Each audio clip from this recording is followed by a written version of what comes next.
So far, I've had pretty good luck here playing in hardcore mode. I've had maybe one death, but I have not really had any total wipe losses. I haven't completed the quest every time. Once again, back in, no magical gear, no magical items for no safeguards. I do have my normal accoutrement of gear, the rope and the shovel and the spikes, and I have food and I have luck, and I'm 12 hit points, level 1, and here comes the dice roll. A 41. A 41 is going to be a skirmish. Let's take a look at what that 4 is a skirmish, that 1 is the actual clarifying second D8, and a skirmish that's staggered.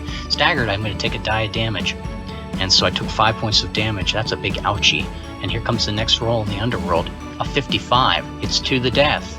Now, a 55 to the death. This is interesting because I'm going to take damage perhaps, but I could throw my gear in there and make that a 56. I could throw my luck in there and make that a 57. A 57 would turn that 2 to death roll into victory.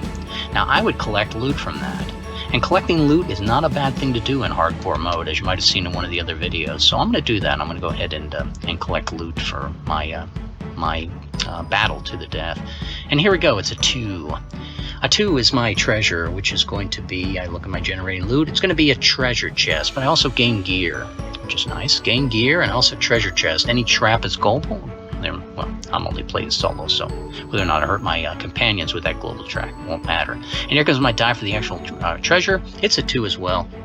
Nickels. So I'm going to walk out of the underworld with 6 nickels or 30 cents. 30 cents seems almost anticlimactic. With that 5 hit points of damage, I'm going to go ahead and just continue on. Again, in hardcore mode, normally I could just fiat the endgame at level 1 for being level 1. If I was level 7, I could fiat the endgame from Iron Mantle, but in hardcore mode, I have to be at least 1 level beyond that in depth of the underworld. Here comes my next roll of this character. A 41, that's another skirmish. Another skirmish, it's another skirmish that's going to be a fallback or a, let's see what exact term I used on that. Staggered. Staggered again. Here comes the damage that delivered me 6, a total of 11 points of damage. Ouchie, ugly. I can use my food and eliminate 10 of those points of damage. And the food actually diminishes as you go further down. If you're in the Shadow Run, you can only do 5. As you start to go down, I think, to the Glacial Dark, your food no longer restores hit points. And here comes the next roll of that 41. Should I push my luck? Well, not without food, not without luck. Let me see if I can get this next roll here. 51. 51 is going to be an ugly situation. If I want to stay in this battle, or do I want to just take my wound, lick my wound, and leave? I think we're going to lick my wound and leave. Take 3 points of damage. 1, 2, 3. I could give them hell and run after them at this point, but I'm really looking for something to maybe get me to the end game. 35. 35 is a ambush, but I don't suffer ambushes at this point because I've already been skirmishing with goblins. I'm aware of where they're at. That 35 becomes a 45. That 45 means I got a skirmish 5. A skirmish 5 is going to be a talent 1. I won through my talents, and I suffer no HP loss, and the hole is over and done. There is no loot unless I give them hell and go further, but I gain an XP. 3 XPs would get me up a level, give me 8 more hit points, which is a lot of hit points to get through. Gain food or restore 10 hit points. Well, I will take the food. And then hopefully I'm going to continue on here. Here I go. 35. Remember, 35. What's 35 again? 35 is the fact that it changes to skirmish. You can't be ambushed after they start skirmishing with you. That becomes a 45. It's the same 45 as I had before. If I wanted to pitch my gear into that, I can make it a 46. That 46 would give me overkill results, which means I would get treasure. But I'm still trying to nickel and dime my way back here. And that talent, that win of Skirmish 5, gives me food, which I can immediately consume and get back almost to a baseline. So I got a chest that had some nickels in it. And I'm keeping all of the numbers low of the currency because it's easier to count. And that way you can play this with children too if you wanted to. And I'm going back to my movement here.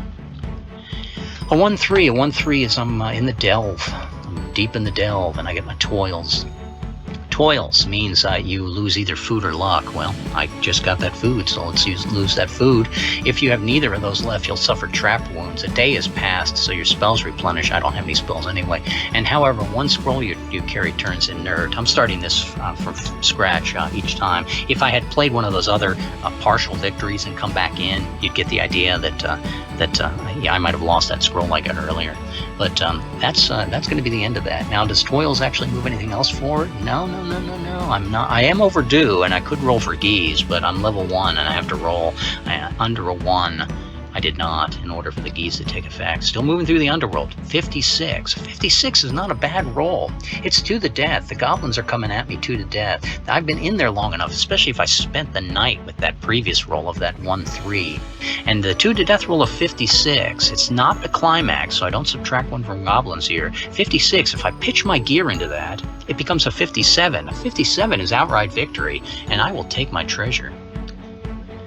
Take my leave and go, as the weatherman says. 5. A 5 on the treasure. I look at my treasure, and I've got to gain food and treasure chest plus a potion or scroll.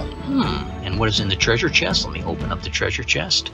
It's a 1. It's just going to be trapped nickels. I'm going to take some damage from those trapped nickels. 6 points of damage from that nickels. Boy, it'd be nice to have a scroll to prevent that. And let me roll for that scroll in the chest. Oh, I rolled the wrong die, forgive me. A 3. 1, 2, 3. I think it's going to be a level 2 ward. Not bad. Can protect me down to level 3, the Tombs of the Kings. And why was it ward? Why was it armor? Why wasn't it confusion? It could be. I could just choose any of those spells. There's 15 different spell aspects that you activate. And instead of having the normal lightning bolt and magic mouth and what are some magic rope and some of the other incantations in the original OSR games, I've broken them down into broad categories that I call aspects. And I'm going to roll for the money I got. Did I roll that 3? I rolled a 6 for the damage. I rolled 1 for the trapped 1. 1 was the treasure. 1 was the this was for the scroll. I'm trying to recap here. A 5, I think, was the treasure chest originally that I gained loot. The loot was... I'm thinking out loud. I gained food and a treasure chest with that 5. Should have taken my food back. And I gained a scroll, a ward 2. And now I got to roll for the actual treasure. Or did I roll that a 6? I don't think so. I think that was the damage I rolled. A 1. So it's just going to be trapped nickels. How much is the damage in the trapped? 2 points. 2 points of damage in the trapped. Should I grind this guy out to 0? More nickels. Another 8 nickels is 40 cents. 50 minus 10 is 40 cents. I will use my food. I will use my food, and I will go ahead and take off 10 hit points. I got no gear. I got no luck. I got no food. I got no magic items. I'm in the burrows. Should I leave with my... well, it would cost me 50 cents to get my gear back. It would cost me a dime to get my luck back. It would cost me a quarter to get my food back. If I leave now, I don't even have enough money to resupply, so I got to press on. Here we go. Could be death. A 24. 24 is going to be some sort of obstacle. And when I go into a 24 of an obstacle, gosh, no matter how much I want to keep these short, I cannot be a TikTok person. You got to be patient to be an OSR gamer. You got to be patient to be a role player in most cases. Learn to take your turn. A 24 obstacle is going to be a barred gate. Now, because I'm a sellsword, I'm strong. I got that strength of limb. I don't suffer barred gates. I treat them instead as discoveries. Discovery means you have the option: continue at the same depth, or else advance the level and restore luck. Okay, and that helps me too, because by advancing the level and restoring luck, I'm in the deepest mines, and now I can fiat the end game because I'm level 1 and finally got to level 2 with all of these machinations. It's tough. I don't have my food, but I'm not injured. I don't have any gear, but I do have a point of luck. Now I could expend that point of luck right now. By expanding gear or luck, I could gain loot from that 24 barred gate that becomes a 26 discovery, because I'm a strong fighter, warrior, barbarian, invincible, Eric of Melnibone without his weapons. I will go ahead and I will decide just to fiat the end game and try to get a guy to complete the quest as well.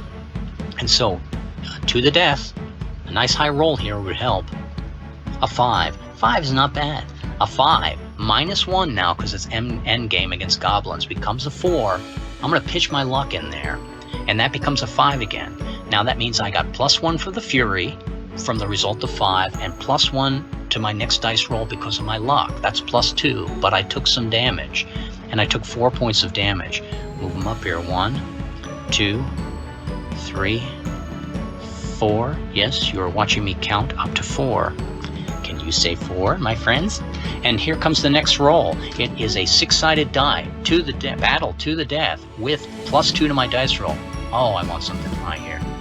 A 5. A 5 would be beautiful again, but except I subtract 1 for the goblin. So subtracting 1 for the goblin becomes a 4, +2 for the fury I got and the luck I got. I cannot unsubtract those, unfortunately. If I could unsubtract the fury and unsubtract the luck, I would make it only a 5 and see if I can continue. What is a 6? A 6 is completing the quest, but I don't get any loot from the encounter. But look at that. That's not bad. It's a little bit more money, a couple of hit points. Hardcore mode? Should I make hardcore mode the mode that everyone has to play? I was tempted not to do that because there's the marketing guy in me that says if you sell an easy game, people like it, and games they like, they buy.